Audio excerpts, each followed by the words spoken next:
kusam dan banyak fasilitas yang telah rusak.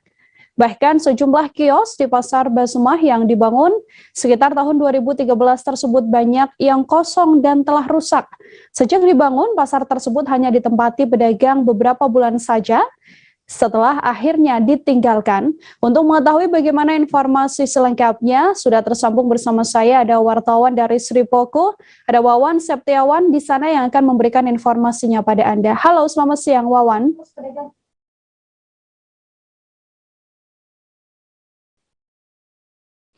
Selamat siang, Wawan. Ya, siang.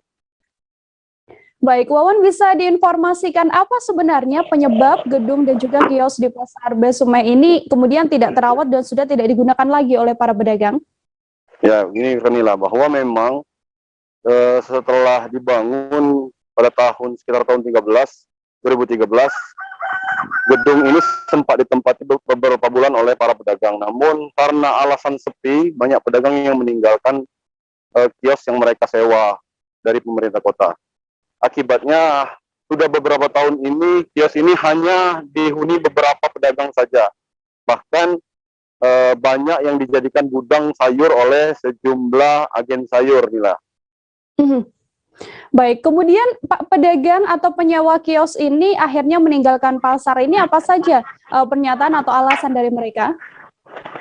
Iya, Nila, bahwa memang sebelumnya pasar ini memang sepi, jadi pembeli tidak terlalu banyak pengunjung yang membuat para pedagang menilai bahwa dagangan mereka tidak laku dan bukannya mendapat untung malah merugi. Dengan kondisi seperti itu, banyak pedagang meskipun sudah dari awal di pembangunan digratiskan, mereka terpaksa harus meninggalkan kios yang mereka sewa karena memang hampir tidak ada aktivitas jual beli. Namun saat ini kondisi di sini mulai membaik dan mulai ramai, inilah. Apa upaya yang kemudian dilakukan oleh pemerintah untuk kembali membuat pasar ini beroperasi dengan baik dan juga banyak dikunjungi oleh sejumlah pengunjung begitu? Berdasarkan keterangan dari Kepala UPTD Pasar Basumah ini, bahwa memang saat ini Pemkot sedang merencanakan untuk perbaikan fasilitas yang tidak rusak, terutama rolling door yang memang selalu menjadi keluhan para pedagang. Bagaimana mereka bisa berjualan atau menyimpan barang di kios jika kondisi rolling door kios rusak. Bahkan memang saat ini pemerintah kota sedang konsen memindahkan atau merelokasi pedagang yang ada di pasar Dempo Permai ke Pasar Mendagung yang lokasinya memang berdekatan dengan Pasar Basumah ini, lah. Baik, terima kasih banyak Wawan Septiawan, wartawan Sri Poko atas laporan Anda. Selamat bertugas kembali, Wawan. Kita lanjutkan ke informasi lain, saudara. Viral di media sosial, ini adanya seorang pemuda yang dilamar oleh gadis di Kabupaten Pinrang, Sulawesi Selatan. Video prosesi pametoada atau melamar dalam tradisi Bugis ini memang viral di media sosial sejak beberapa hari belakangan. Viralnya kisah tersebut seusai pertama kali dibagikan oleh sebuah akun Facebook yakni Nursyati Tanti pada Senin 22 November. Meskipun anaknya sudah dilamar, namun proses pernikahan diketahui belum dilaksanakan dalam waktu dekat ini. Untuk mengetahui bagaimana informasi selengkapnya terkait adanya siswi SMP yang melamar mahasiswa dengan mahar setidaknya 500 juta rupiah ini, tersambung bersama saya, ada Nining Anggreani, wartawan Tribun Timur yang akan memberikan informasinya pada Anda. Halo Nining. Ya, halo rekan. Halo rekan Nila. Baik, Nining, selamat siang. Bisa diinformasikan, ini kan siswi SMP yang kemudian melamar seorang mahasiswa begitu ya. Dari pengakuan dari pihak keluarga sendiri, apa yang membuat pihak keluarga kemudian melamarkan anak gadisnya dengan seorang mahasiswa? Ya, baik. Jadi di acara Mapetuada ini atau lamaran dalam bahasa Bugis, lamaran itu artinya dikatakan Mapetuada ya.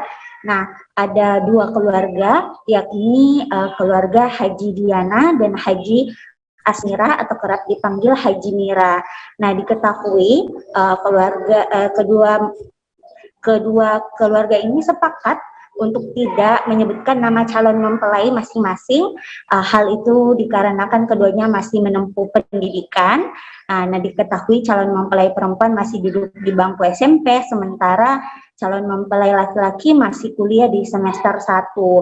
Nah, Haji Diana yang diketahui merupakan yang duluan melamarkan anak gadisnya itu kepada putra dari maksud saya Haji Mira yang melamarkan anak gadisnya itu kepada putra Haji Diana ini, mengatakan bahwasannya dia mempunyai hubungan baik dengan calon besannya tersebut, sehingga dia menjodohkan anaknya itu.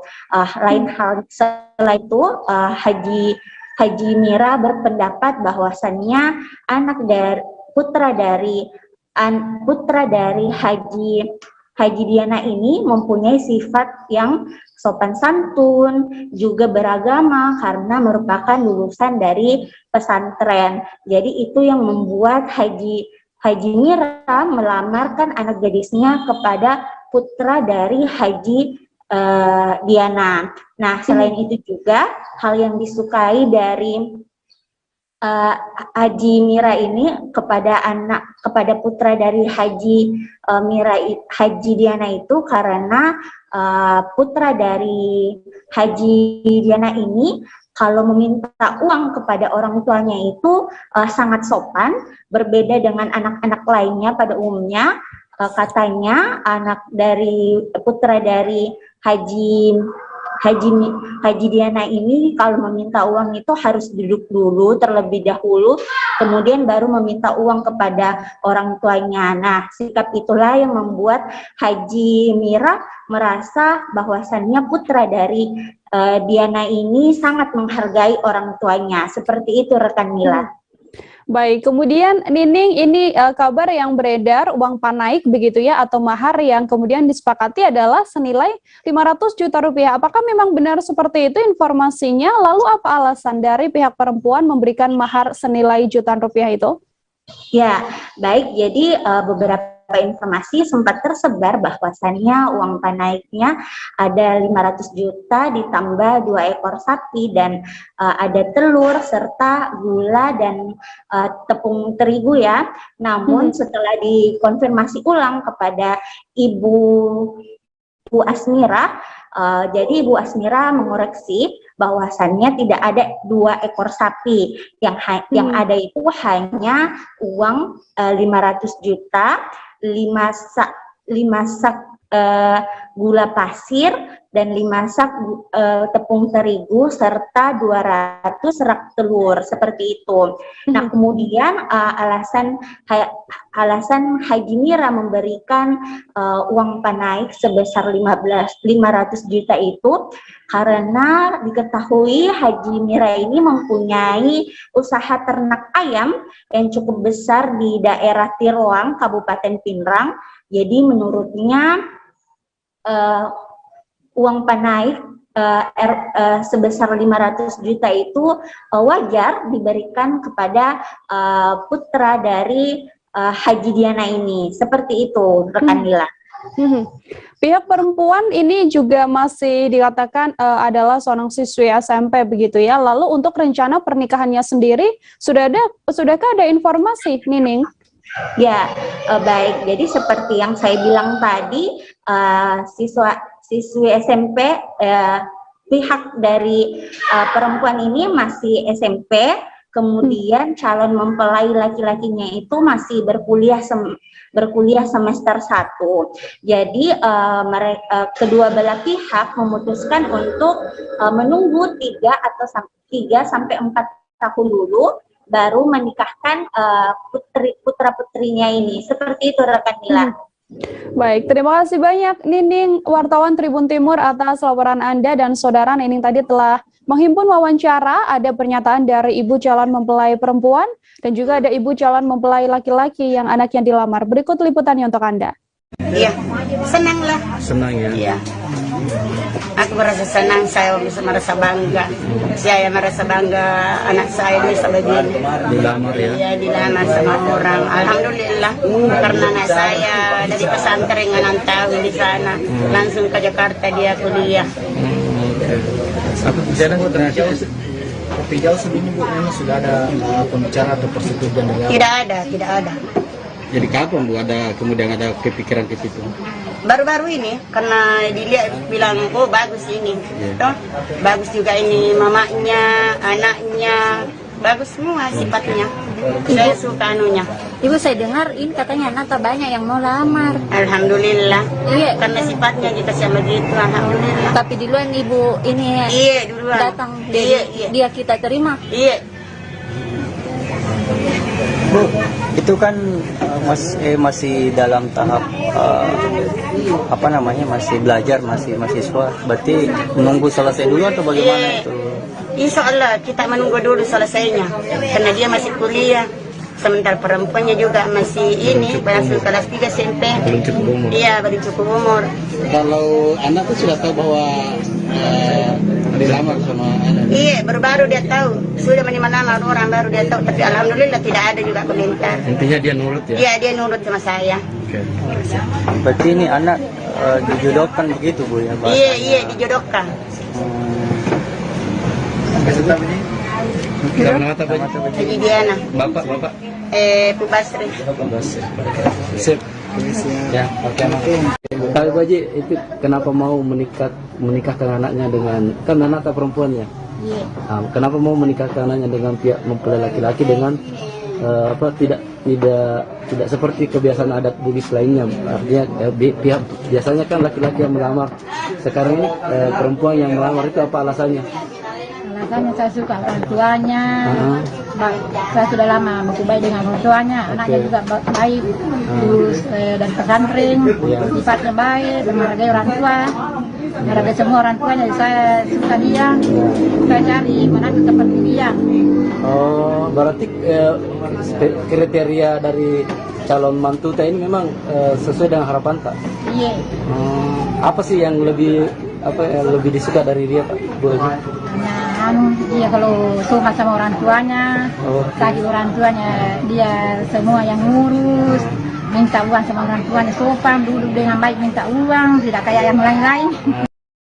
Tim gabungan Satreskrim Polres Aceh Barat dan Densus 88 Satgaswil Aceh, saudara menggerebek tempat persembunyian pelaku penembakan Pospol Panton Reu Polres Aceh Barat di kawasan Kecamatan Palseraya Aceh Jaya sekitar pukul 13.20 pada Senin 22 November. Penggerebekan tersebut terjadi setelah dilakukan monitoring selama 3 minggu lalu. Setidaknya ada 3 pelaku yang bersembunyi di rumah tersebut dan kemudian ditangkap oleh pihak kepolisian. Saat hendak ditangkap, dikabarkan seorang pelaku sempat melakukan perlawanan dengan menusuk petugas kepolisian menggunakan sangkor. Untuk mengetahui informasi lebih lengkapnya, tersambung bersama saya ada wartawan dari Serambi News, Subur Dani, yang akan memberikan informasinya pada Anda. Halo, Subur. Ya, halo, rekan Nila. Baik, Subur, bisa diinformasikan untuk kronologis penggerebekan dan juga penangkapan tersangka ini. Seperti apa informasinya? Ya, sebelumnya juga kami laporkan, Nila, bahwa ini kasus penembakan Pospol Panton Reu Aceh Barat, Polres Aceh Barat, maksud kami ini terjadi pada Oktober yang lalu. Sehampir 1 bulan, Polda Aceh bekerja sama dengan Polres Aceh Barat itu terus melakukan pengejaran terhadap pelaku utama, dan baru beberapa waktu yang lalu ditemukan informasi dari masyarakat bahwa ada 1 rumah di Desa Timpleng, Kecamatan Pasiraya, Kabupaten Aceh Jaya itu disinyalir tempat bersembunyi para pelaku, termasuk sosok ataupun pelaku utama dalam tindak pidana tersebut. Dan dari informasi tersebut, Nila, kami laporkan bahwa polisi mengembangkan dan menemukan bahwa benar adanya aktivitas mencurigakan ataupun tempat persembunyian para pelaku ini. Nah, kemarin ya tim Satgaswil Densus 88 Satgaswil Polda Aceh bersama Satreskrim Polres Aceh Barat melakukan penggerebekan dan menangkap 3 orang di sana, Nila. Mhm. Untuk identitas dari 3 orang yang kemudian berhasil diamankan oleh pihak kepolisian, apakah sudah berhasil diketahui, Subur? Ya, ketiga pelaku yang berhasil ditangkap itu ada AH, kemudian ada AD dan CA, di mana AH ini saat ini diduga adalah pelaku utama dan AD maksud kami ini yang mengikuti kegiatan tersebut, sedangkan CA yang menampung ke para pelaku untuk bersembunyi di rumah tersebut. Nila.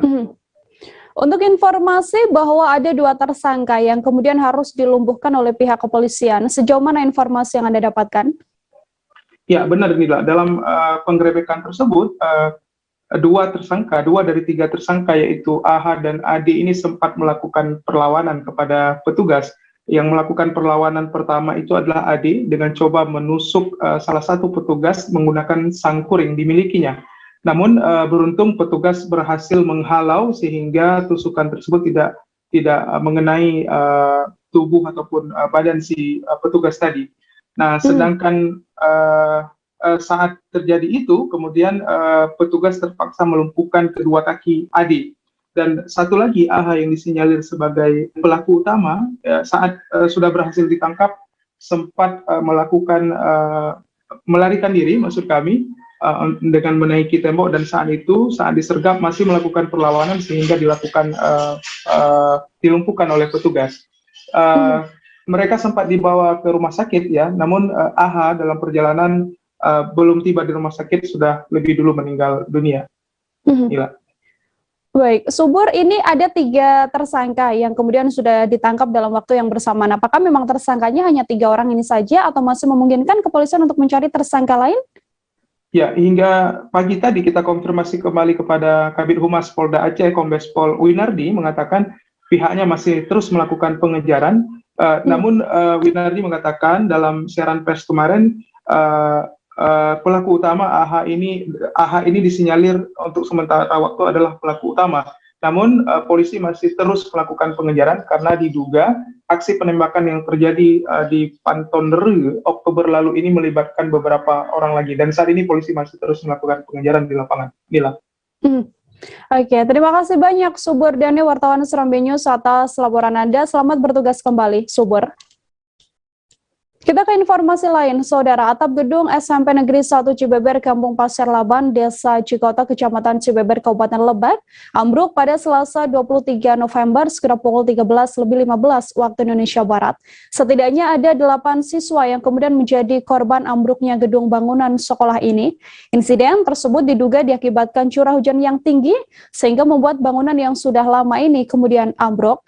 Gedung yang rubuh digunakan untuk ruangan laboratorium, namun saat ini difungsikan untuk tempat alat kesenian. Untuk mengetahui bagaimana informasi lebih lengkapnya, sudah tersambung bersama saya wartawan Tribun Banten, ada Milda Niati di sana yang sudah siap dengan laporannya. Halo, selamat siang Milda. Ya, halo rekan Nila, ya. Milda, silakan dengan laporan Anda. Ada berapa siswa yang kemudian mengalami luka akibat insiden ini? Akibat insiden atap sekolah ambruk di Lebak itu, terdapat 8 siswa yang menjadi korban dari reruntuhan bangunan sekolah tersebut. Namun ke-8 siswa tersebut langsung dilarikan ke puskesmas terdekat untuk mendapatkan perawatan. Begitu rekan Nila. Untuk kronologis kejadian pada saat ambruknya bangunan sekolah ini, seperti apa informasinya, Milda? Sebelumnya para siswa para siswa itu meminta izin kepada pihak sekolah untuk melaksanakan latihan dalam rangka menyambut Hari Guru, dan itu inisiatif dari para siswa. Nah, tadinya gedung tersebut merupakan gedung laboratorium, namun saat ini difungsikan sebagai tempat untuk menyimpan alat kesenian. Para siswa tersebut saat itu melakukan latihan di sana sehingga cuaca di sekitar itu sedang terjadi intensitas hujan tinggi dan cuaca yang tidak bersahabat, sehingga gedung bangunan yang tidak terlalu kokoh dan akhirnya menimpa para siswa tersebut. Begitu rekan Dila. Terakhir Milda, untuk kondisi sekolah pasca kejadian ambruknya gedung sekolah ini seperti apa berdasarkan pantauan Anda? Nah, dari keterangan Dinas Pendidikan bahwasanya sekolah tersebut saat ini dikunjungi oleh dinas terkait untuk dilakukan evakuasi dan pembangunan kembali. Begitu rekan Nila. Oke, terima kasih banyak Milda Niati, wartawan Tribun Banten atas laporan Anda. Selamat bertugas kembali, Milda. Kita lanjutkan ke informasi lain, Saudara. Petugas Satuan Lalu Lintas Polres Pringsewu mengungkap kasus tabrak lari di ruas Jalinbar kilometer 3637 Pekon Wates Timur, Kecamatan Gading Rejo, Kabupaten Pringsewu. Peristiwa tersebut diketahui telah terjadi pada 29 September 2021 malam. Akibat insiden ini, pengendara sepeda motor yang merupakan seorang mahasiswa dikabarkan tewas. Setelah beberapa waktu berlalu, pihak keluarga korban rupanya telah berhasil menangkap sopir yang menewaskan Irfan Renaldi ini. Keluarga korban kemudian menghubungi Polres Satuan Lalu Lintas Polres Pringsewu untuk menangkap pelaku di rumah korban pada Sabtu kemarin. Untuk mengetahui informasi lebih lengkapnya, sudah tersambung bersama saya Didik Budiawan, wartawan Tribun Lampung yang akan memberikan informasinya pada Anda. Halo, selamat siang Didik. Selamat siang rekan Nila. Dan laporan Anda untuk kronologis awal adanya peristiwa tabrak lari ini, seperti apa informasinya? Oke, terima kasih rekan Nila. Pada 29 September 2021 malam sekira pukul 21.00 lalu terjadi kecelakaan lalu lintas yang menewaskan seorang mahasiswa warga Pekon Panutan, Kecamatan Pagelaran, Kabupaten Pringsewu, di mana mahasiswa tersebut berkendara di Jalan Lintas Barat KM 3637 Pekon Wates Timur, Kecamatan Gading Rejo, tertabrak oleh sebuah kendaraan truk. Akan tetapi pada saat itu kendaraan truk ini melarikan diri, sementara korban inisial GIR atau Gregorius Irfan Renaldi meninggal ketika di tempat kejadian perkara itu, Nila. Saat ini pelaku juga dikabarkan telah berhasil ditangkap dan ditangkap oleh keluarga dari korban. Kronologis kemudian diamankannya pelaku tabrak lari ini seperti apa informasinya, Didik? Iya benar Nila, di mana setelah kejadian laka lantas tersebut, pihak kepolisian, unit laka lantas, Satlantas Polres Pringsewu melakukan penyelidikan. Tidak hanya itu, keluarga korban yang saat itu mengalami kesedihan yang mendalam dan menginginkan pelakunya tertangkap juga melakukan penyelidikan, sehingga keluarga korban mendapat informasi dan identitas pelaku pengendara mobil truk tersebut merupakan warga Kecamatan Natar, Kabupaten Lampung Selatan atas nama Rino Adiaksa, sehingga dengan adanya identitas tersebut, keluarga korban menjemput pelaku dan membawa ke rumah korban. Selain itu juga membawa ke makam korban untuk meminta maaf. Perlu diketahui Nila, waktu dalam pengungkapan perkara ini kurang lebih selama 2 bulan. Nah, setelah pelaku ini dibawa ke rumah korban, pihak korban kemudian menghubungi unit laka lantas Satlantas Polres Pringsewu, yang kemudian pelaku diamankan ke Polres Pringsewu. Begitu Nila. Dari pemeriksaan kepolisian sendiri, bagaimana pengakuan pelaku dalam kasus tabrak lari ini, Didik? Iya Nila, pelaku sopir truk dengan nomor polisi BE 8993UX ini mengakui pada saat itu telah menabrak seorang pengendara di Jalinbar, Pekon Wates Timur, di mana ketika itu pelaku berkendara dari arah Tanggamus, dan ketika di lokasi kejadian ini pelaku mengaku tidak melihat sepeda motor yang datang dari arah berlawanan, sehingga di ruas jalan yang menikung itu Nila, pelaku mendahului sepeda motor yang searah berada di depannya dengan kecepatan kurang lebih 60 km per jam.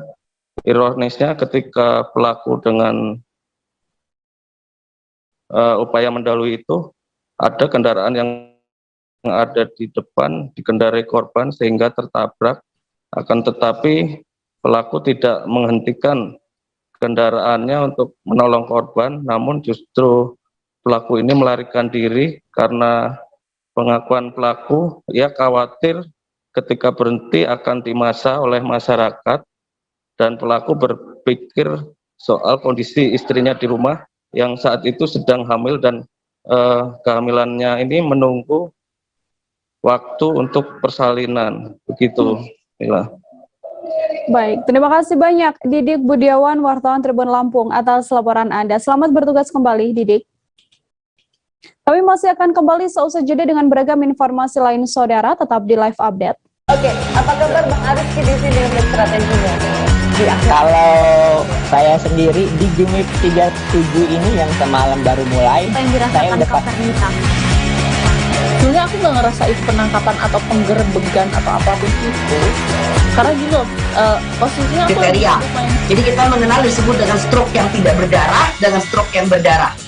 Stroke yang tidak berdarah itu biasanya ditandai dengan adanya penyumbatan. Kalau itu terjadi di sini mungkin pikirnya tidak ke situ kali ya, tapi kalau di Korea atau di Kamboja itu ada beberapa paper yang saya itu Mas, ya dulunya tukang koran.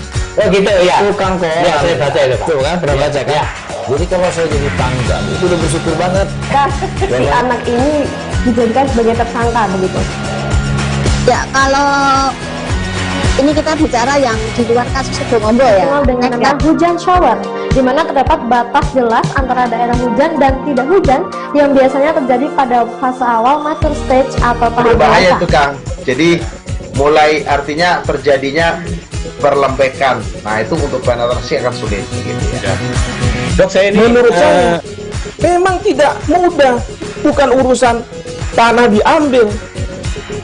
Kalau misalnya Amerika Serikat sekarang, Rasulullah mengatakan dalam sebuah hadis bahwa berpuasa di 6 hari Syawal itu.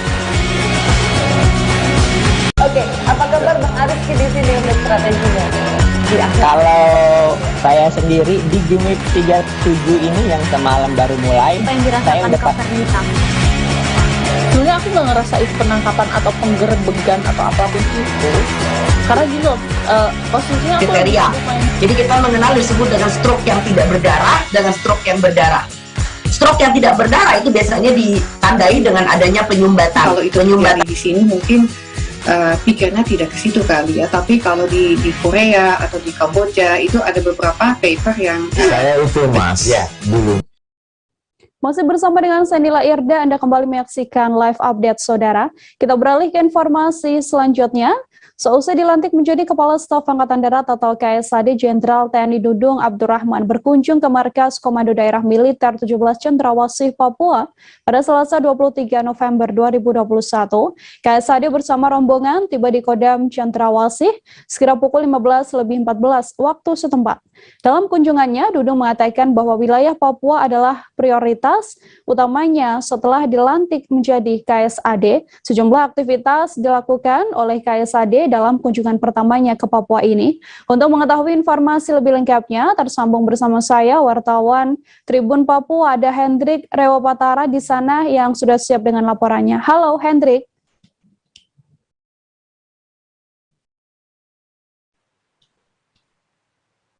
Ya, halo, selamat sore rekan Nila dan juga Tribuners. Baik, selamat sore waktu Papua. Hendrik, bisa dijelaskan agenda apa saja yang menjadi prioritas oleh Jenderal Dudung ketika berada dalam kunjungannya di Papua? Oke, terima kasih rekan Nila. Dapat saya informasikan bahwa dari pantauan saya, kemarin pada saat Jenderal Dudung tiba di Kodam 17 Cendrawasih, dan ini sudah menjadi niat Jenderal sendiri, di mana pada saat dilantik sebagai Kasat, ia menyampaikan bahwa kunjungan pertama yakni untuk melihat daerah operasi yang pertama di Provinsi Papua dan juga terkait kesejahteraan prajurit yang tugas di Papua. Begitu rekan Nila. Kemudian apa saja yang disampaikan oleh Kasat ini sewaktu berada di Kodam 17 Cendrawasih, Hendrik? Oke rekan Nila.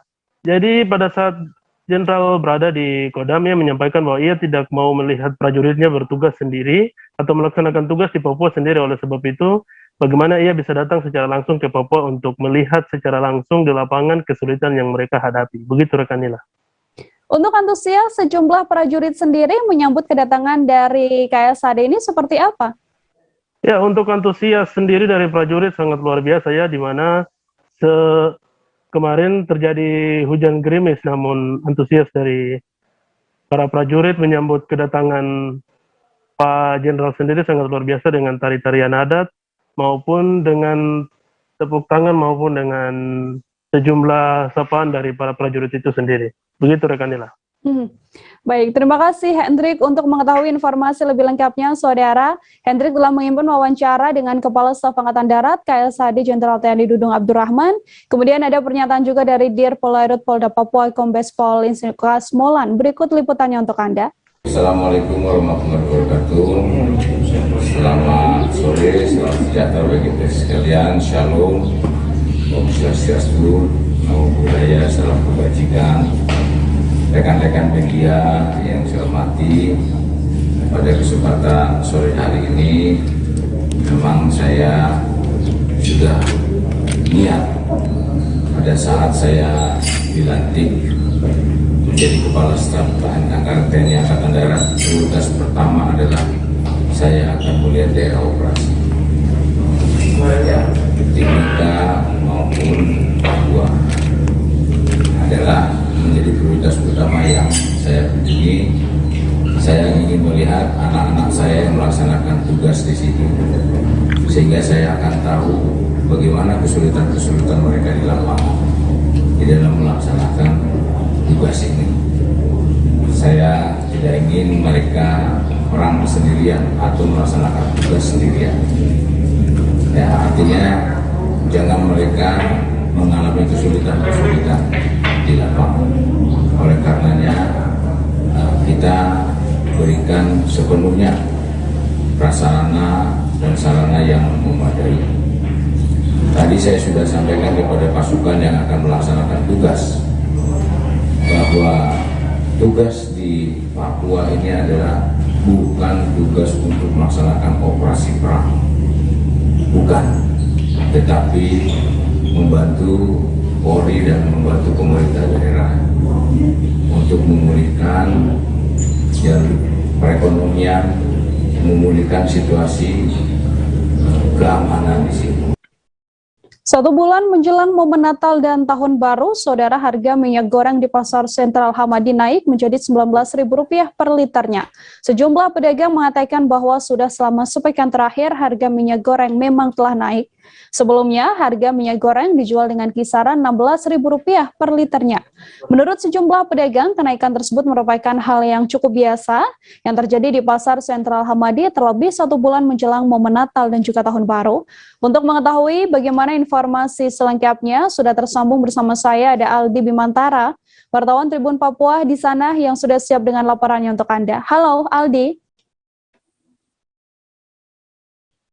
Ya, halo Nila dan juga Tribuners. Dari Jayapura, Papua dilaporkan, berdasarkan pantauan saya di Pasar Sentral Hamadi, Distrik Jayapura Selatan, didapati harga minyak goreng ini mengalami kenaikan dari yang semula dijual Rp16.000 per liternya, kini naik menjadi Rp19 hingga Rp20.000 per liternya.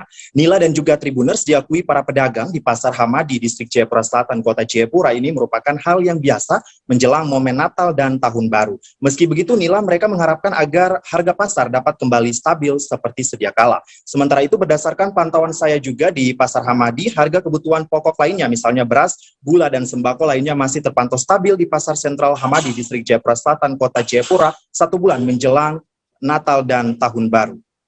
Nila. Oke, Aldi, untuk respon sebagai tindak lanjut terkait kenaikan beberapa barang di Kota Jayapura sendiri ini dari Disperindak, adakah respon atau lanjutannya, Aldi? Ya, baik Nila dan juga Tribuners, berdasarkan wawancara saya bersama Sekretaris Disperindakop dan UKM, maksud saya Kota Jayapura, Abner Haberner, ia mengatakan memang setiap pekan pihak Disperindakop Kota Jayapura ini telah melakukan pemantauan ke pasar-pasar guna mengintensifkan pengawasan harga barang kebutuhan pokok di pasar yang ada di Kota Jayapura. Nila dan juga Tribuners, hal ini tentu agar dapat memberikan informasi secara pasti kepada masyarakat terkait harga barang kebutuhan pokok di sejumlah pasar yang ada di Kota Jayapura. Nila. Oke, Aldi, dengan adanya kenaikan minyak goreng ini menjelang momen Natal dan juga Tahun Baru, apakah juga berdampak untuk penjualan yang ada di pasar tersebut?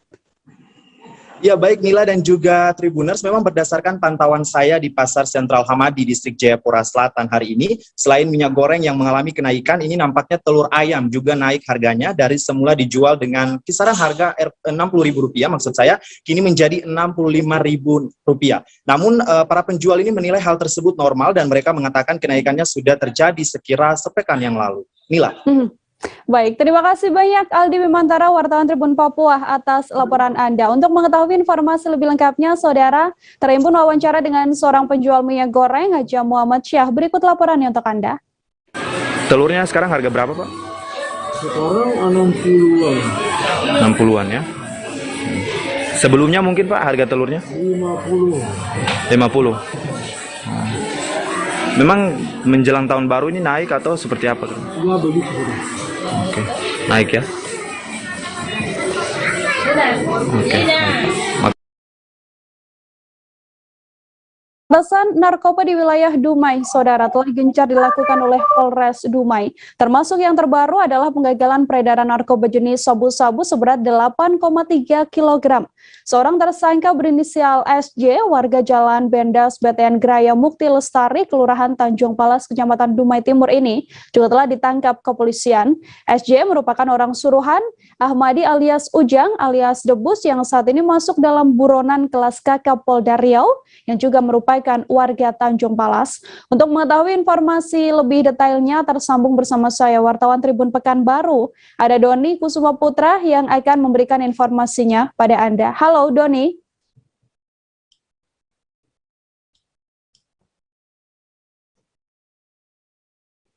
Halo Doni, selamat siang. Ya, siang rekan Nila.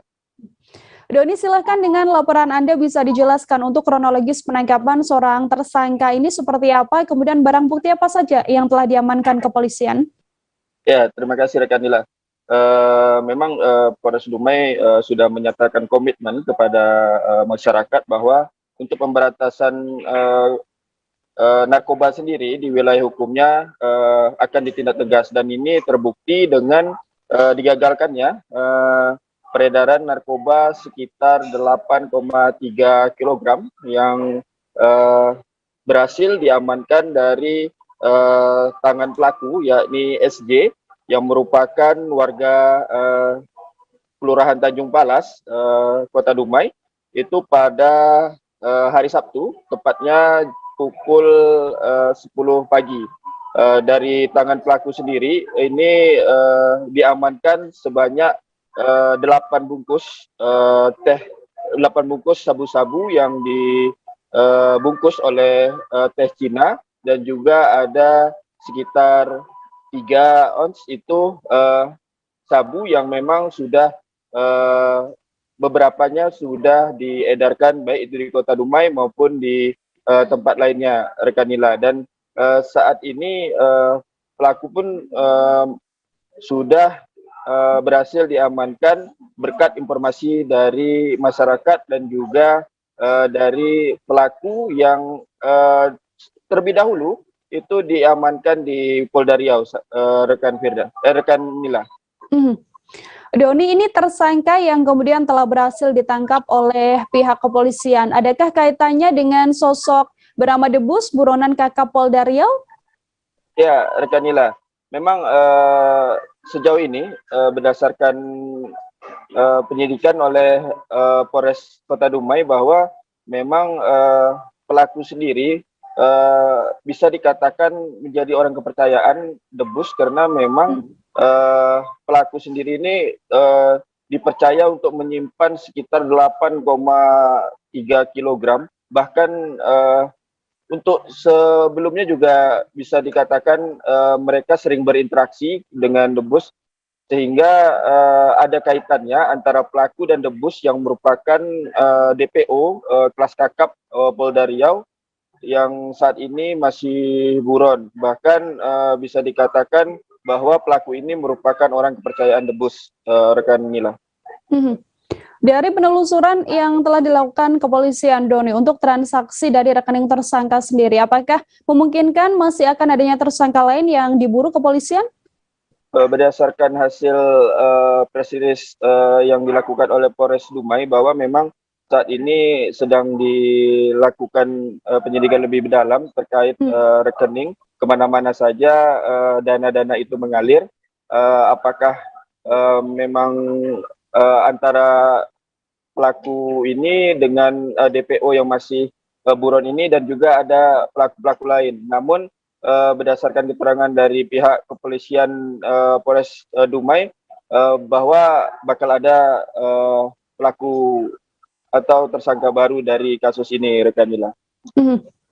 Baik, masih memungkinkan ya, artinya masih memungkinkan kemungkinan besar bahwa masih banyak tersangka lain yang akan diburu juga oleh Polres Dumai. Terima kasih banyak Doni atas laporan Anda. Untuk mengetahui informasi lebih lengkapnya, Saudara, terhimpun wawancara dengan Kapolres Dumai AKBP Muhammad Khalid. Berikut laporannya untuk Anda.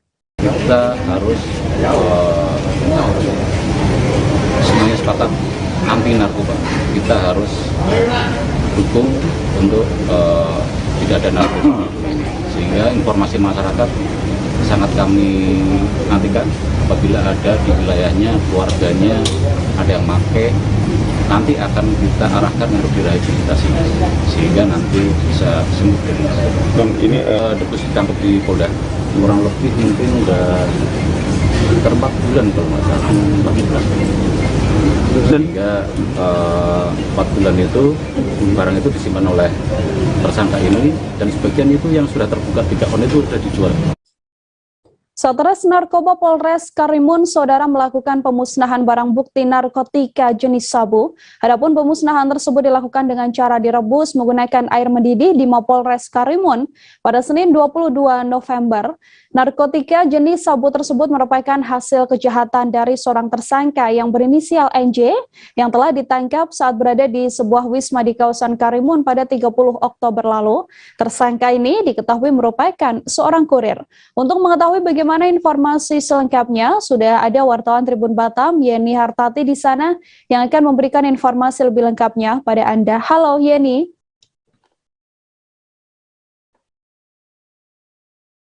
Halo Nila. Iya nih, untuk pemusnahan yang dilakukan oleh pihak Satres Narkoba Polres Karimun, seperti apa informasinya?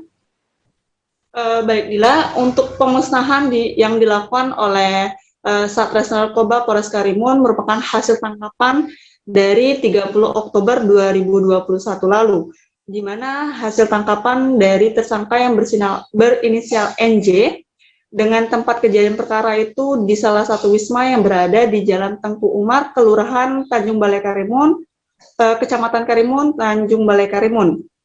Adapun sekira pukul 14.45 waktu Indonesia Barat.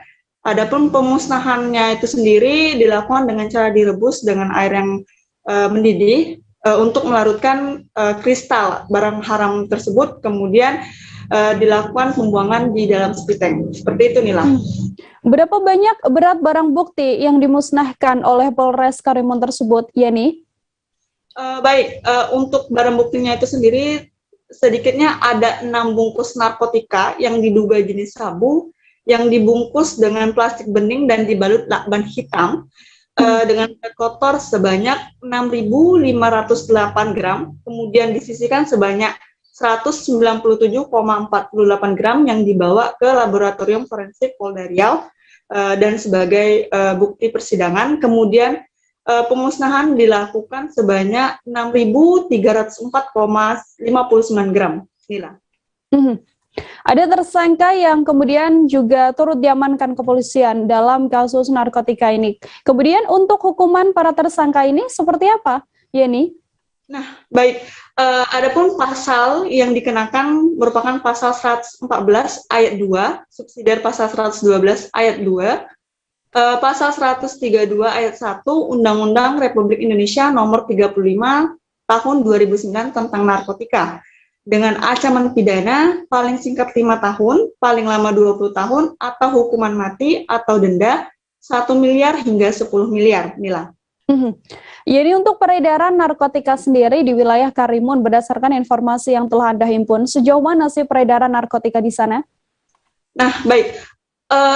Diketahui Tanjung Balai Karimun, Kepulauan Riau itu sendiri merupakan berada di daerah diapit oleh dua negara, yakni Malaysia dan Singapura.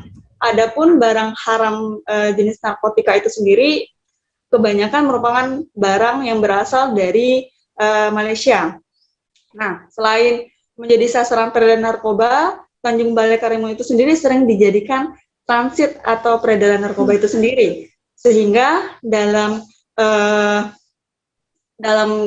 ketika transit di Karimun, kebanyakan itu dijadikan untuk untuk disalurkan kembali ke Riau Daratan, sehingga dalam konferensi pers yang dilakukan oleh pihak Polres Karimun, Kapolres Karimun AKBP Tony Pantano mengatakan adapun Tanjung Balai Karimun sendiri wilayah Karimun wilayah yang dijadikan tempat transit atau peredaran narkoba yang indah. Jadi upaya-upaya terus dilakukan oleh pihak Polres Karimun tersebut, Mila.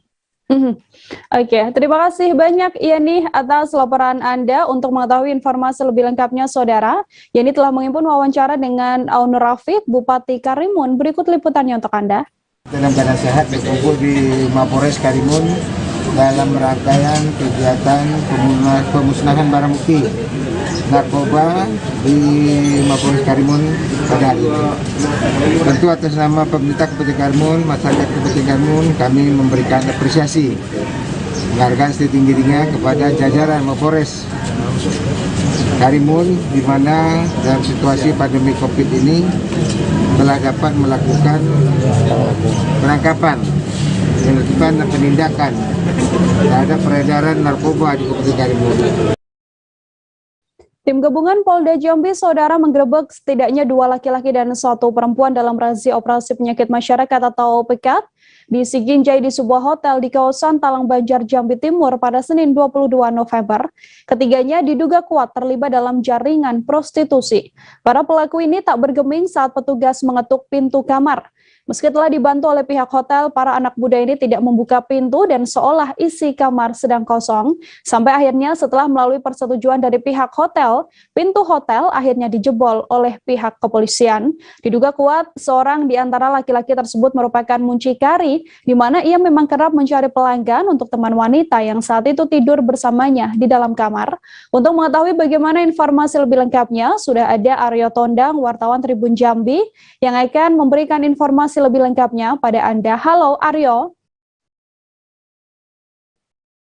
Halo, selamat siang Nila dan Tribuners. Selamat siang. Aryo, bisa diinformasikan untuk kronologis awal hingga dilakukannya penggerebekan dan berujung dengan pembongkaran pintu kamar hotel ini seperti apa informasinya?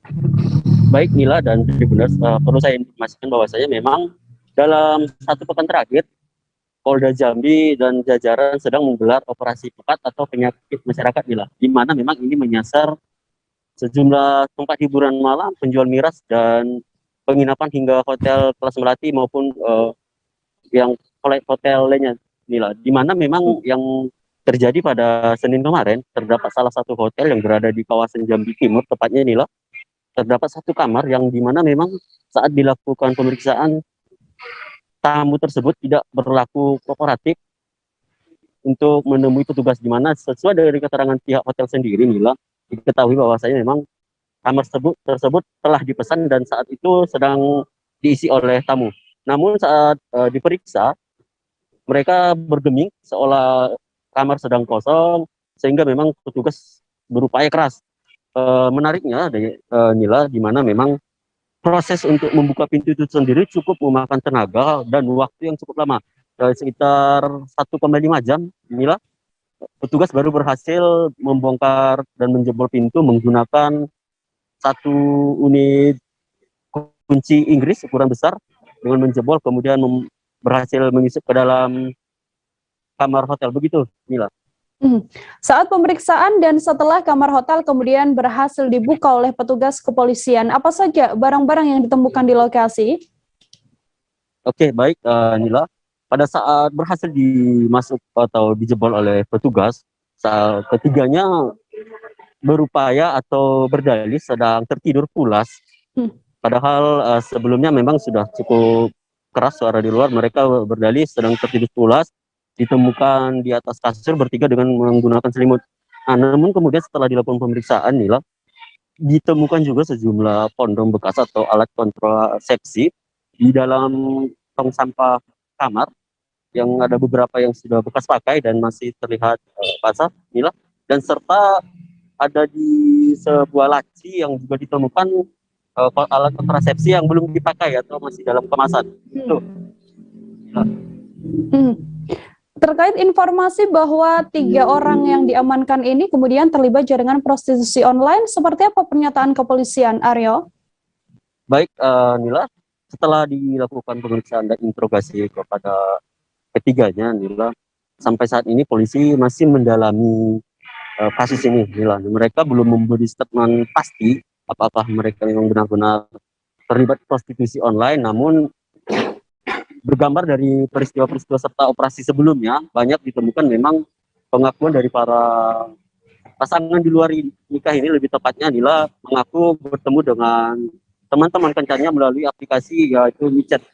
Nah, seperti yang terjadi juga pada saat itu, di mana memang pada hotel ini salah satu lelaki yang kemudian yang ditanyai petugas mengaku kerap mencarikan pelanggan, begitu. Mencarikan pelanggan untuk rekan wanitanya, kemudian dibanderol dengan harga sekira 300.000 begitu, Mila. Oke, terima kasih banyak Aryo Tondang, wartawan Tribun Jambi atas informasinya. Selamat bertugas kembali, Aryo. Kami masih akan kembali dengan beragam informasi lain, saudara tetap di live update. Oke, apa kabar Bang Arif di sini untuk strateginya? Kalau saya sendiri di Gimik 37 ini yang semalam baru mulai, saya udah sebenarnya aku nggak ngerasain penangkapan atau penggerbegan atau apapun itu, karena gini loh, posisinya aku kriteria. Jadi kita mengenal disebut dengan stroke yang tidak berdarah dengan stroke yang berdarah. Stroke yang tidak berdarah itu biasanya ditandai dengan adanya penyumbatan. Kalau itu terjadi di sini mungkin pikirnya tidak ke situ kali ya, tapi kalau di Korea atau di Kamboja itu ada beberapa paper yang saya itu Mas, ya dulunya tukang koran. Oh gitu ya, tukang koran. Ya saya baca ya Pak. Tuh kan pernah baca kan? Ya. Jadi kalau saya jadi tangga itu udah bersyukur banget. Si anak ini dijadikan sebagai tersangka begitu. Ya kalau ini kita bicara yang di luar kasus Sebongombo ya, dengan nama hujan shower, di mana terdapat batas jelas antara daerah hujan dan tidak hujan yang biasanya terjadi pada fase awal mature stage atau tahap berbahaya itu Kang. Jadi mulai artinya terjadinya perlembekan. Nah itu untuk penetrasi akan sulit begitu ya. Dok, saya ini menurut saya memang tidak mudah, bukan urusan tanah diambil. Kalau misalnya Amerika Serikat sekarang, Rasulullah mengatakan dalam sebuah hadis bahwa berpuasa di 6 hari Syawal itu. Oke, apa kabar Bang Arif di sini untuk strateginya? Kalau saya sendiri di Gimik 37 ini yang semalam baru mulai, saya udah sebenarnya aku nggak ngerasain penangkapan atau penggerbegan atau apapun itu, karena gini loh, posisinya aku kriteria. Jadi kita mengenal disebut dengan stroke yang tidak berdarah dengan stroke yang berdarah.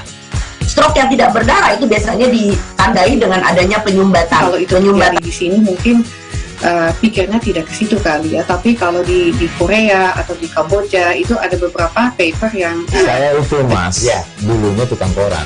Oh gitu ya, tukang koran. Ya saya baca ya Pak. Tuh kan pernah baca kan? Jadi kalau saya jadi tangga itu udah bersyukur banget. Si anak ini dijadikan sebagai tersangka begitu.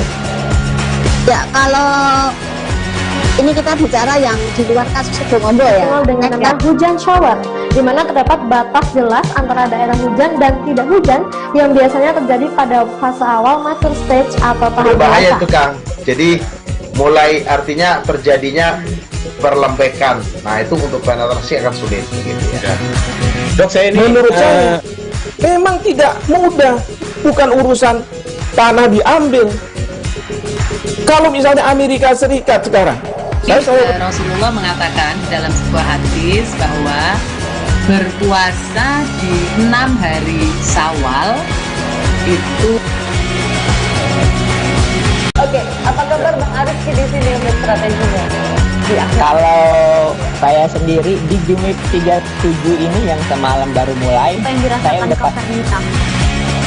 Sebenarnya aku nggak ngerasa itu penangkapan atau penggerbegan atau apapun itu. Karena gini loh, posisinya aku Kriteria. Jadi kita mengenal disebut dengan stroke yang tidak berdarah dengan stroke yang berdarah. Stroke yang tidak berdarah itu biasanya ditandai dengan adanya penyumbatan. Kalau itu terjadi di sini mungkin pikirnya tidak ke situ kali ya, tapi kalau di Korea atau di Kamboja itu ada beberapa paper yang Saya itu mas, ya dulunya tukang koran. Oh gitu ya. Tukang koran. Ya saya baca itu pak. Tuh kan pernah baca kan? Jadi kalau saya jadi pangdam itu udah bersyukur banget. Si anak ini dijadikan sebagai tersangka begitu. Ya kalau ini kita bicara yang di luar kasus Sebongombo ya, dengan nama hujan shower, di mana terdapat batas jelas antara daerah hujan dan tidak hujan yang biasanya terjadi pada fase awal mature stage atau tahap Berbahaya dewasa. itu Kang. Jadi mulai artinya terjadinya perlembekan. Nah itu untuk penetrasi akan sulit begitu ya. Dok, saya ini menurut saya memang tidak mudah, bukan urusan tanah diambil. Kalau misalnya Amerika Serikat sekarang, Rasulullah mengatakan dalam sebuah hadis bahwa berpuasa di 6 hari Syawal itu. Oke, apa kabar Bang Aris di sini untuk strateginya? Kalau saya sendiri di Game Week 37 ini yang semalam baru mulai, saya udah pasti. Sebenarnya aku nggak ngerasa itu penangkapan atau penggerbegan atau apapun itu. Karena gini loh, posisinya aku Kriteria. Jadi kita mengenal disebut dengan stroke yang tidak berdarah dengan stroke yang berdarah. Stroke yang tidak berdarah itu biasanya ditandai dengan adanya penyumbatan. Kalau itu terjadi di sini mungkin pikirnya tidak ke situ kali ya, tapi kalau di Korea atau di Kamboja itu ada beberapa paper yang Saya itu mas, ya dulunya tukang koran. Bersama dengan saya Nila Irda, Anda kembali menyaksikan live update saudara. Kita beralih ke informasi lain. Jaksa Penuntut Umum atau JPU menarik tuntutan penuntut umum perkara Valencia. Ibu yang dituntut 1 tahun penjara karena sering memarahi mantan suaminya yang selalu pulang mabuk. Hal ini diungkapkan oleh JPU dari Kejaksaan Agung dalam agenda replik atau pembelaan JPU dari pledoi Valencia. Penuntut umum Syahnan Tanjung dalam sidang mengatakan bahwa Valencia tidak terbukti secara sah. Valencia kemudian dibebaskan dari segala tuntutan. Untuk mengetahui informasi lebih lengkapnya, sudah tersambung bersama saya, wartawan Tribun Jabar. Ada Cikwan Suwandi di sana yang akan memberikan informasi lebih lengkapnya pada Anda. Halo, selamat siang Cikwan. Ya, siang Nila. Cikwan, silakan dengan laporan Anda untuk kronologis kasus Valencia ini sendiri yang juga viral di media sosial. Seperti apa informasinya? Ya, Nila. Jadi kasus ini bermula dari perceraian dari Valencia dan mantan suaminya yaitu Chan Yung Ching. Jadi mereka setelah sahnya perceraian mereka, Chan Yung Ching melaporkan Valencia dengan kasus KDRT psikis. Jadi Chan Yung Ching itu merasa dia mengalami gangguan secara psikis karena KDRT, karena sering dimarahi oleh Valencia. Kemudian setelah sidang beberapa lama, kemudian JPU Jaksa Penuntut Umum menuntut Valencia dengan 1 tahun penjara. Namun dalam persidangan itu Valencia mengatakan bahwa alasan dia memarahi Chan Yung Ching karena Chan Yung Ching setiap hari pulang dalam keadaan mabuk-mabukan. Maka dia menganggap bahwa hal itu adalah hal wajar jika seorang istri memarahi suaminya karena pulang mabuk-mabukan. Cikwan, kemudian untuk keputusan dari Kejagung sendiri yang menyatakan bahwa membebaskan Valencia ini, apa saja alasan dari pihak Kejagung? Jadi setelah kasus ini viral dan kemudian Kejaksaan Agung pun memeriksa sedikitnya 9 jaksa dan menarik aspidun dari Kejati Jabar. Lalu saat kemudian setelah penuntutan maka Valencia pun membacakan pledoinya, dan setelah itu Jaksa Agung JPU melakukan sidang replik. Nah, namun di sidang replik ini karena kasus Valencia ini langsung ditarik oleh Jaksa Agung, jadi penanganan langsung oleh Kejaksaan Agung, maka kemarin pun JPU yang sebelumnya dari Kejaksaan Negeri Kerawang kemudian diganti oleh JPU langsung dari Kejaksaan Agung. Lalu dalam pembacaan repliknya JPU yang diwakili Sanan Tanjung ini mengungkapkan bahwa JPU menarik tuntutan yang sebelumnya dibacakan oleh JPU dari Kejari Karawang 1 tahun penjara itu, dan kemudian membebaskan Valencia dari segala tuntutannya dan segala pembiayaan sidang dibebankan kepada negara. Untuk sidang putusan untuk kasus Valencia ini sendiri, sudahkah ada jadwal pastinya? Nah, untuk kemudian untuk keputusan sendiri, Mahkamah Hakim dari Pengadilan Negeri Karawang belum bisa memutuskan secara langsung pada sidang sidang kemarin pas pembacaan replik. Mereka meminta waktu agar melakukan diskusi terlebih dahulu untuk memvonis Valencia setelah replik itu. Jadi mereka meminta waktu yang akan vonis Valencia ini akan dilaksanakan sekitar 2 Desember. Oke, Cik Wan, ini untuk mantan suami dari Valencia sendiri kan juga ikut membuat laporan begitu ya untuk Valencia yang kemudian akhirnya apakah ada tuntutan atau mungkin pidana yang dijatuhkan untuk mantan suami Valencia ini? Ya, inilah. Jadi setelah Valencia dilaporkan oleh suaminya KDRT psikis, kemudian Valencia pun ikut melaporkan suaminya dengan dugaan KDRT psikis juga dan penelantaran. Nah, kemudian kemarin pun jadi sidang replik berbarengan dengan sidang tuntutan dari JPU dengan terdakwa Chan Yung Ching, yaitu mantan suaminya. Jadi Chan Yung Ching sendiri dituntut dengan penjara 6 bulan dan percobaan 1 tahun penjara. Baik, terima kasih banyak Cik Wan Suwandi, wartawan Tribun Jabar, atas laporan Anda terkait kasus Valencia yang juga viral di media sosial Tribuners. Untuk mengetahui informasi lebih lengkapnya telah terhimpun wawancara dengan Kapus Penkum Kejagung Leonard Ebenezer. Berikut liputannya untuk Anda. Rekan-rekan media, terima kasih sudah menunggu hari ini atas undangan kami untuk mengikuti konferensi pers terkait persidangan atas nama terdakwa Valencia alias Nancy Lim, anak dari Suryadi. Rekan-rekan media, hari ini bersama-sama kita mengikuti persidangan, di mana hari ini agenda persidangan adalah terkait sidang terdakwa Valencia alias Nancy ini. Agendanya adalah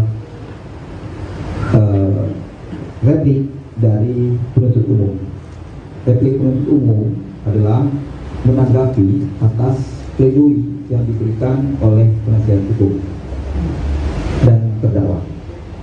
Rekan-rekan sekalian, kami ingin menyampaikan sebagaimana konferensi pers kami pada minggu lalu ketika kasus ini beredar di masyarakat.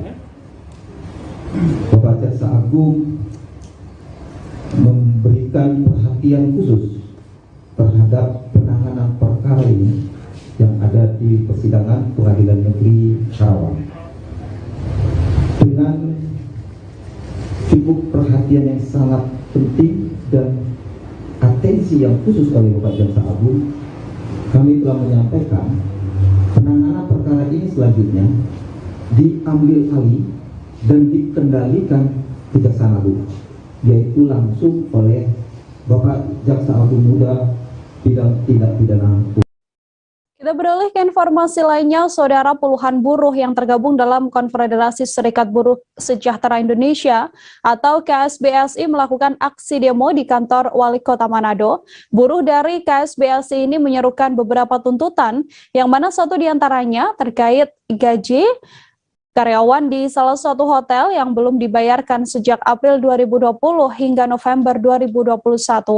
Untuk mengetahui bagaimana informasi lebih lengkapnya, tersambung bersama saya, wartawan Tribun Manado, ada Andreas Ruau di sana yang akan memberikan informasinya pada Anda. Halo, Andreas. Oke, halo Nila. Baik, Andreas, silakan dengan laporan Anda. Aksi demo dilakukan oleh sejumlah buruh. Apa tuntutan dari para pendemo? Iya, ratusan buruh ini, mereka kemarin melakukan aksi unjuk rasa. Salah satunya juga karena dari bermasalah dengan salah satu hotel, yaitu Hotel Said Kawanua, terkait pesangon dan terkait masalah UMP ya, yang masih sama dengan UMP tahun ini yang pada tahun 2022 tidak naik. Nah, untuk tuntutan mereka itu satu, menuntut pembayaran gaji sejak bulan April tahun 2020 sampai saat ini bulan November itu yang tidak dibayarkan oleh Hotel Said Kawanua. Yang kedua, menuntut Hotel Said Kawanua membayar pesangon terhadap 12 karyawan. Kemudian menuntut Hotel Said Kawanua membayar THR tahun 2019 dan tahun 2020. Kemudian membayar service charge dari bulan September hingga sekarang, dan kemudian meminta penyidik kepolisian untuk menseriusi meningkatkan laporan polisi yang baru saja mereka laporkan soal terkait hotel tersebut. Kemudian meminta kepolisian daerah Sulawesi Utara untuk melakukan penyelidikan lebih dalam, dan yang terakhir menolak penetapan upah minimum Provinsi Sulawesi Utara tahun 2022 yang ditetapkan oleh Gubernur. Juga meminta Wali Kota Manado dan Gubernur Sulawesi Utara menaikkan upah minimum Kota Manado di tahun 2022. Begitu kira-kira. Terkait aksi dari para pendemo ini, apakah pemerintah setempat kemudian sudah memberikan tanggapannya, Andreas?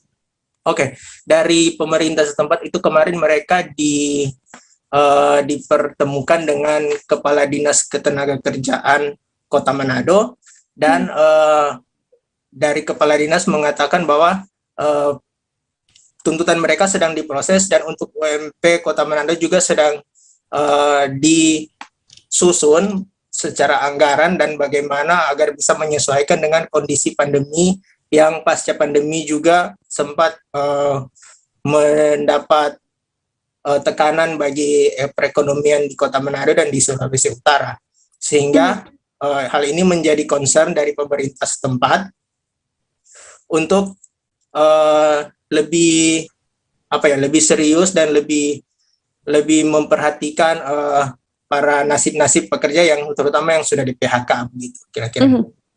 Oke, Andreas, untuk penetapan UMP tahun 2022 yang tadi sempat dikatakan tidak ada perubahan begitu ya. Dari pemerintah sendiri, apakah memberikan alasan mengapa UMP ini tidak mengalami kenaikan untuk tahun mendatang? Ya, karena alasannya banyak pertimbangan ya. Memang beberapa di antaranya itu ada investasi yang masih kurang di Provinsi Sulawesi Utara karena juga dampak pandemi COVID-19, hingga para investor-investor yang masih terdampak pandemi atau perekonomian yang masih terdampak pandemi juga relokasi anggaran yang banyak dialokasikan ke penanganan pandemi COVID-19, dan juga kunjungan-kunjungan aktivitas pariwisata di Kota Manado yang cukup berkurang karena pandemi COVID. Itu kira-kiranya. Oke, artinya memang pandemi COVID-19 cukup mempengaruhi ya di Manado sendiri untuk penetapan UMP 2022. Baik, terima kasih banyak Andreas, wartawan Tribun Manado, atas laporan Anda. Selamat bertugas kembali. Terima kasih. Kita lanjutkan ke informasi lain, Saudara. Laundry Big Boss Ngabang yang berada di Dusun Tungkul, Desa Hilir Kantor, Kecamatan Ngabang, Kabupaten Landak, Provinsi Kalimantan Barat, mengalami kebakaran pada Selasa 23 November siang. Hampir 70% bangunan hangus terbakar, Saudara. Barang-barang yang ada di dalamnya juga hanya sebagian kecil yang kemudian bisa diselamatkan karena cepatnya api membakar. Diduga api tersebut muncul dari mesin pengering laundry. Untuk mengetahui informasi selengkapnya terkait kebakaran laundry yang menghebohkan warga di Kota Ngabang ini, tersambung bersama saya Alfonsius Pardosi, wartawan Tribun Pontianak, yang akan memberikan informasi lebih lengkapnya pada Anda. Halo, Alfon.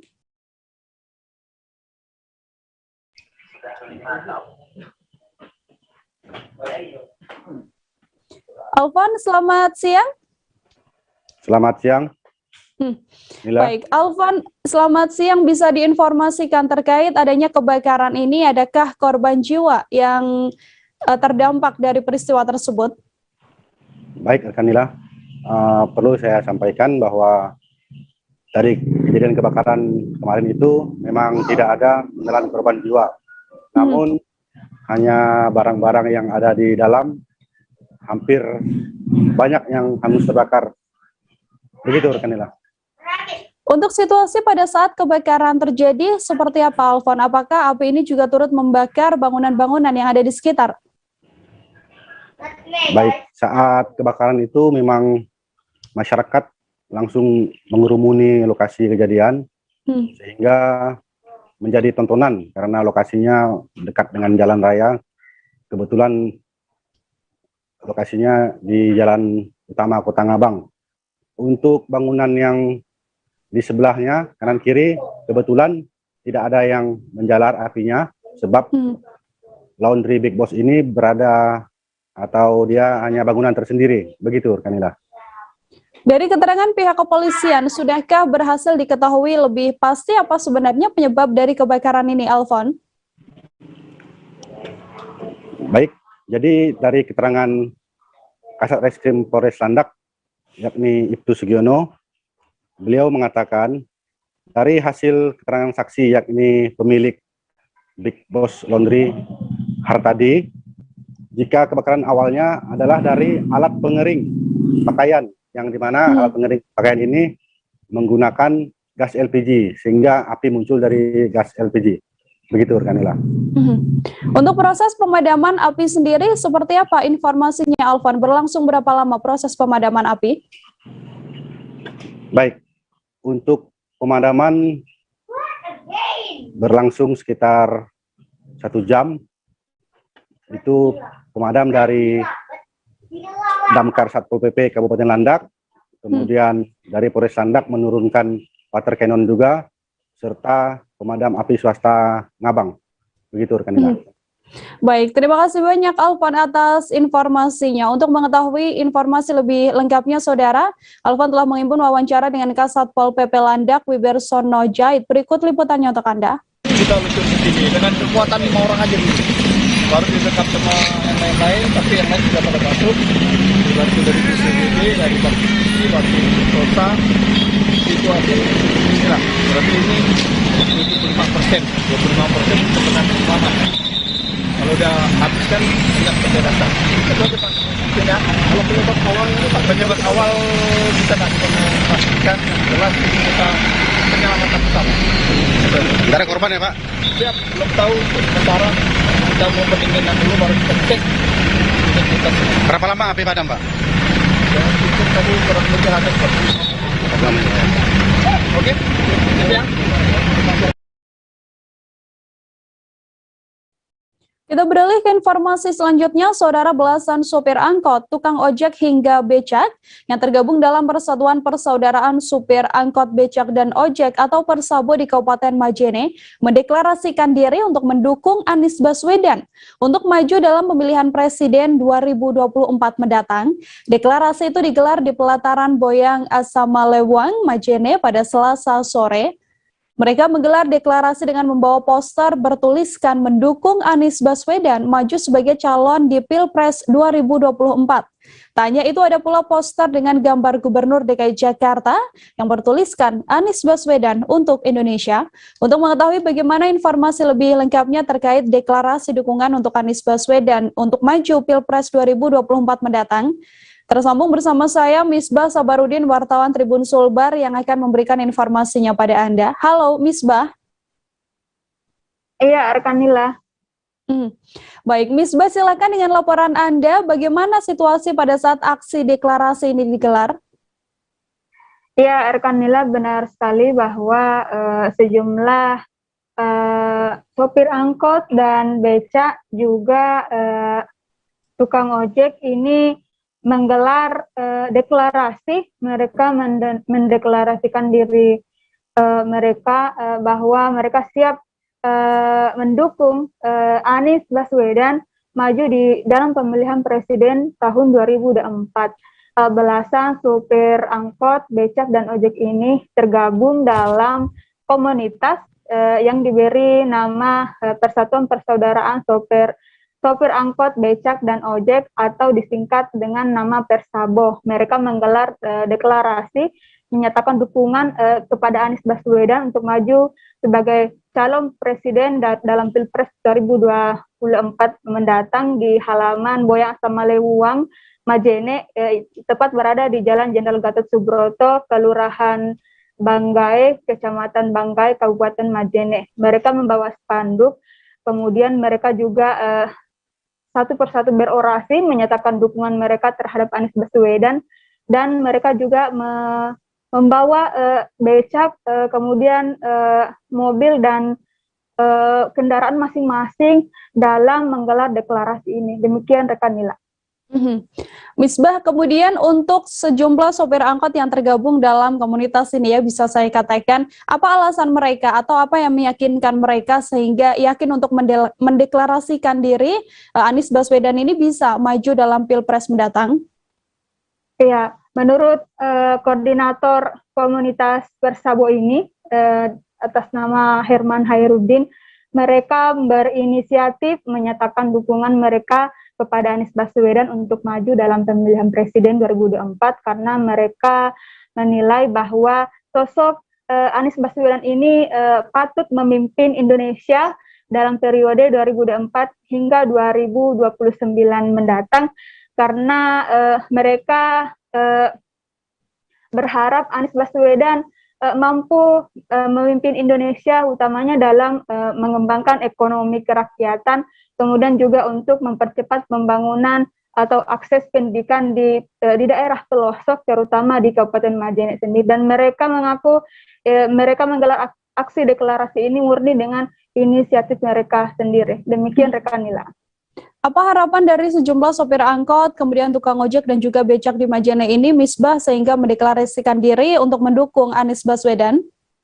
Ya, tentu saja mereka berharap bahwa Anies Baswedan ini mendengar deklarasi mereka dan terdorong untuk maju dalam Pilpres 2024 karena mereka menilai sosok dari Anies Baswedan ini mampu memimpin Indonesia dalam periode 2024 hingga 2029 nanti, dalam khususnya untuk membangun program dalam mempercepat ekonomi, pemulihan ekonomi di tengah pandemi ini yang sangat berdampak bagi masyarakat kecil ke bawah. Demikian Nila. Baik, terima kasih banyak Misbah Sabarudin, wartawan Tribun Sulbar, atas laporan Anda terkait deklarasi untuk dukungan Anies Baswedan di Majene. Selamat bertugas kembali, Misbah.